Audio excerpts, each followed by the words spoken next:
Pada tahun 2013, Jokowi yang waktu itu masih menjabat sebagai Gubernur DKI Jakarta memiliki popularitas yang sangat tinggi dalam berbagai survei elektabilitas. Rakyat secara keseluruhan seakan mendapatkan tokoh yang bisa mereka eluk-elukan, bahkan secara berlebihan. Media mencatat sebutan puja-puji semacam Ratu Adil, Satria Pingit, dan manusia setengah dewa terhadap sosok Jokowi. Mungkin rakyat sudah capek punya presiden yang kerjaannya malah bikin album lagu, sementara beberapa kader partainya terlibat kasus korupsi. Jadi ketika ada sosok yang sederhana, bersih dan hobi belusukan, rakyat bagai bersorak menyambutnya. Walaupun baru jadi seorang gubernur di ibu kota. Memang itulah karakter masyarakat kita dalam pilihan politiknya, tergantung dari sosok. Atau biasa dikenal dengan istilah kultus individu. Poin saya terletak pada kelegowoan Megawati sebagai ketum PDIP yang akhirnya mau mengusung Jokowi menjadi capres di Pilpres 2014. Dalam hal ini saya menganggap Ibu Mega mampu menilai kondisi saat itu dengan rasional. Bahkan dengan sangat strategis menangkap peluang suara publik. Hingga akhirnya Jokowi berhasil memenangkan pertarungan Pilpres 2014 melawan Prabowo. Kembali ke waktu sekarang ini. Kemenangan Jokowi untuk kedua kalinya di Pilpres 2019 membawa efek koatrail terhadap PDIP. Begitu pula di 2024 nanti, siapapun yang majunya pres diusung oleh PDIP. Harus sanggup membawa efek yang sama. Dalam kondisi sekarang, jika berdasarkan berbagai survei elektabilitas maka nama Ganjar Pranowo makin mirip dengan kondisi Jokowi dulu. Berbagai dokumentasi tentang bagaimana Ganjar bekerja dengan mudah ditemui di media sosial. Baik foto maupun video, fansnya makin banyak dan mulai makin fanatik.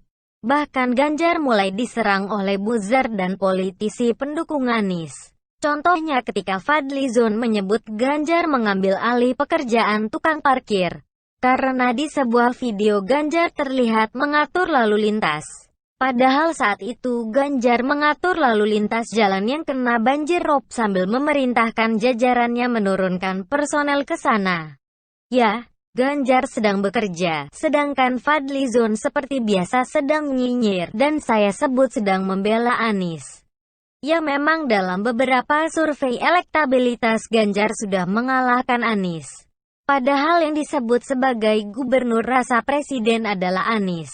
Yang ketahuan punya ambisi maunya pres di 2024 adalah Anies. Lucu memang, sekarang kita ke kubu sebelah.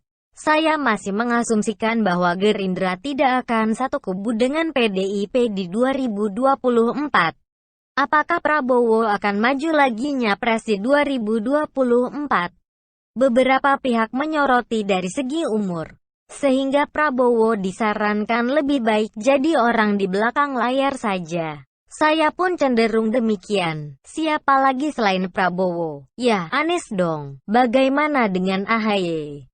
Kekuatan Demokrat yang makin merosot dan pengalaman di Pilpres 2019 di mana Demokrat terlihat ogah-ogahan menjalankan dukungannya akan jadi pertimbangan. Sosok AHY juga makin tidak ada giginya di dalam dunia politik. Karir di militer sudah tidak ada. Karir politik pun juga tidak ada. Jabatan publik apalagi juga nggak ada. Lalu apa yang bisa dijual dari sosok AHY? Tidak ada bedanya dengan artis saja kan? Jadi siapa yang jadi pasangan Anies? Asumsi saya adalah Sandiaga. Sandiaga masih punya popularitas pasca Pilpres 2019. Masih banyak yang memujanya, walaupun program OKOC gagal di DKI Jakarta. Sandiaga juga sudah resmi jadi kader Gerindra. Dan yang tidak kalah penting, Sandiaga masih punya modal buat nyapres. Tapi, sekali lagi, dengan asumsi bahwa Sandiaga juga bersedia mengalah untuk jadi cawapres. Karena memang kenyataannya popularitas Sandiaga masih kalah dari Anies. Jadi dari kubu sebelah, ada Anies Sandiaga. Kembali lagi ke kubu sini. Siapa yang cocok buat mendampingi Ganjar? Ada 3 pilihan. Puan Maharani, Erick Thohir dan Tito Karnavian. Saya tidak akan memilih Puan hanya karena dia menyandang nama Soekarno ataupun karena seorang wanita. Rasional saja. Bahkan Risma jauh lebih populer ketimbang Puan. Tinggal Erick Thohir dan Tito Karnavian. Di antara keduanya saya cenderung memilih Tito Karnavian. Sudah saatnya Indonesia dipimpin oleh yang berlatar belakang militer, polisi. Sebenarnya di Pilpres 2019 lalu Tito sempat dicalonkan sebagai cawapres buat Jokowi. Dengan pertimbangan serupa, kita perlu orang yang tegas, militer figur, semacam itulah. Jadilah Ganjar berpasangan dengan Tito Karnavian. Ini membutuhkan kelegowoan Ibu Mega, yang saya kira kemungkinan besar akan terwujud. Sedangkan kelegowoan Prabowo di kubu sebelah sana melahirkan pasangan Anies Sandiaga. Sebuah pertarungan yang menarik, tentu semua masih bisa berubah.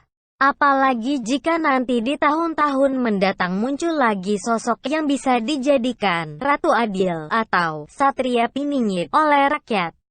Atau ada perubahan dalam undang-undang soal pembatasan periode jabatan presiden. Ya bisa jadi Jokowi lagi.